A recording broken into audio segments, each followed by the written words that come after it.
In questo video vi racconterò di un territorio della provincia di Agrigento che affascina per la sua storia che ancora non è chiara agli studiosi. Scopriremo i resti della città di Monte Saraceno, monte che domina tutta la valle meridionale del Salso, i cui scavi hanno portato vastissime quantità di reperti. Vi racconterò di un signore che realizza opere in terracotta e di un dolce che si può mangiare solo in questo paese. Benvenuti a Ravanusa. Venite con me!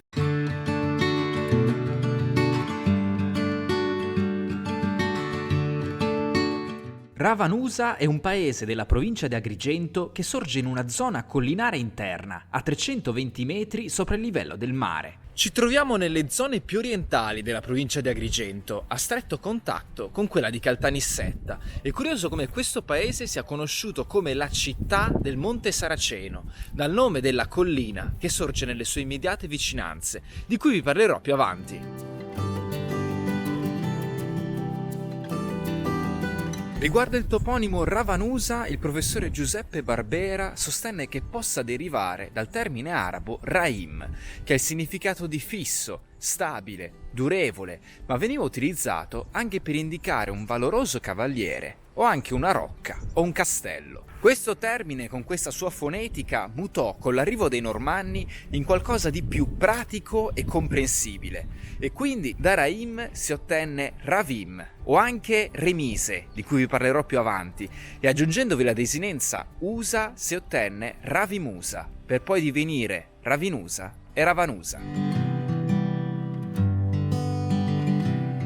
Si pensa che il primo nucleo del paese fu fondato attorno al 1086, anno in cui Ruggero d'Altavilla conquistò Kerkent, l'odierna Agrigento, e ben 11 castelli, di cui 5 nel perimetro aereo di Ravanusa, tra cui uno in particolare chiamato Remise. È probabile che Remise sia una errata lettura o interpretazione del Malaterra, il cronista di Ruggero, e, come ho già detto in precedenza, il professore Barbera sostenne che Remise deriverebbe dall'arabo Rahim, che significa fortezza.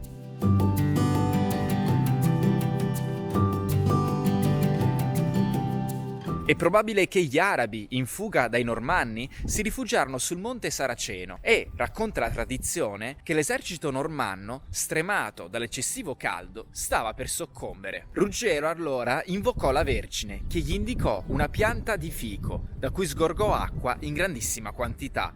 L'esercito poté dunque dissetarsi e riacquistare le forze per sconfiggere i Saraceni. Fu così eretto il primo tempio cristiano dedicato alla Madonna del Fico e del Fonte. Oggi di questa chiesa non vi è più nessuna traccia, ma si può ammirare una tela all'interno della chiesa del convento che ricorda l'avvenimento del miracolo del Fico. Un altro momento importante della storia di Ravanusa lo abbiamo con il duca di Montalbano, Giacomo Bonanno, il quale nel 1621 fondò l'abitato attuale, ottenendo la licenza populandi. Con una solenne assemblea di popolo, il Bonanno proclamò la liberazione di Ravanusa dalla feudalità di Licata e chiese al Monsignor Trama di edificare una chiesa più grande di quella della Madonna del Fico. La chiesa venne costruita nel 1632 in pieno stile barocco e venne proclamata chiesa madre nello stesso anno.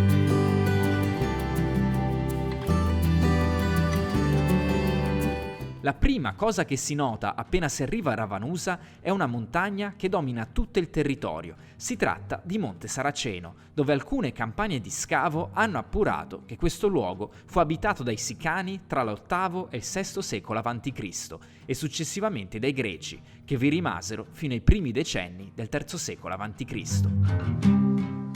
Con un'altezza di quasi 400 metri, questo monte svetta su tutto il territorio, costituito per lo più da basse colline, e per questo motivo questo monte ha rivestito un importante ruolo di controllo e di difesa dalla costa meridionale verso l'interno dell'isola, sulla valle dell'Imera meridionale. Per quanto riguarda il nome, l'archeologo Mingazzini sostenne che poteva trattarsi di Mactorion, città menzionata dallo storico Filisto e poi ricordata da Erodoto, e attualmente questo nome è attribuito all'area archeologica di Monte Bubbonia, nei pressi di Mazzarino, di cui ho parlato tra l'altro in un video dedicato al territorio di Mazzarino.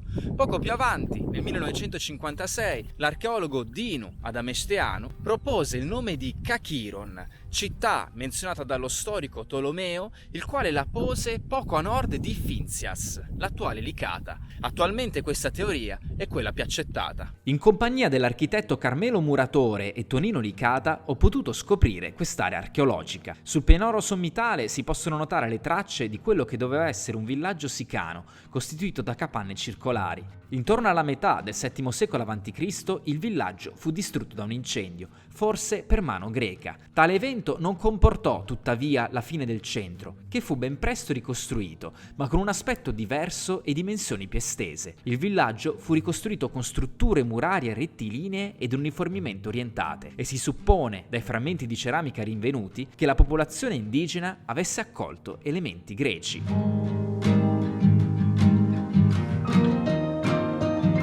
Tra il VI e il V secolo l'abitato divenne una vera e propria città, estesa dal terrazzo superiore al terrazzo inferiore, strutturata a pianta ortogonale, protetta da una poderosa cinta muraria e attraversata da un ingegnoso collegamento idraulico che tramite delle cisterne forniva l'acqua per caduta a tutto l'abitato.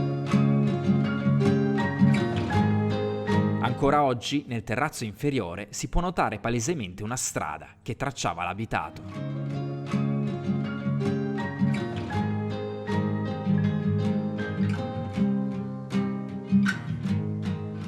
Questa città scomparve definitivamente attorno al III secolo a.C. Una teoria verosimile è che questo villaggio fu distrutto durante la prima guerra punica, che vide come teatro di lotte proprio la Sicilia. La maggior parte dei materiali qui rinvenuti si trovano esposti al Museo archeologico Salvatore Lauricella. L'attrattiva più nota è il cosiddetto satiro erotico. Datato V secolo a.C., questo vaso faceva parte del corredo funerario di un sarcofago di piccole dimensioni. Si tratta di un vaso collocato sulla groppa di un asinello, al quale si sostiene da dietro un satiro, in evidente atteggiamento erotico.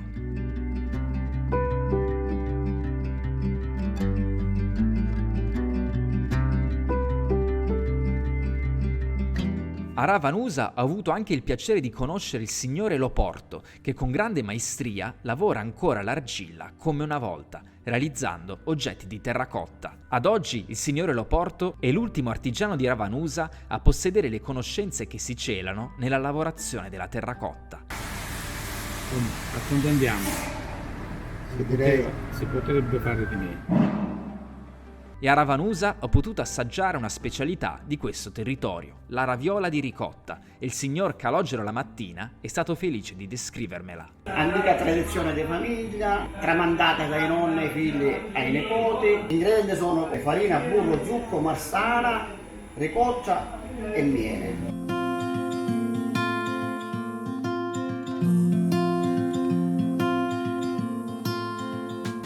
Ed un enorme grazie va al comune di Ravanusa, a Carmelo Muratore e a tutte le persone che si sono rese disponibili per la realizzazione di questo video. Veramente, grazie. Se non l'avete ancora fatto, iscrivetevi al mio canale YouTube, così che più persone possibili possano scoprire il mio progetto di valorizzazione della Sicilia. Grazie.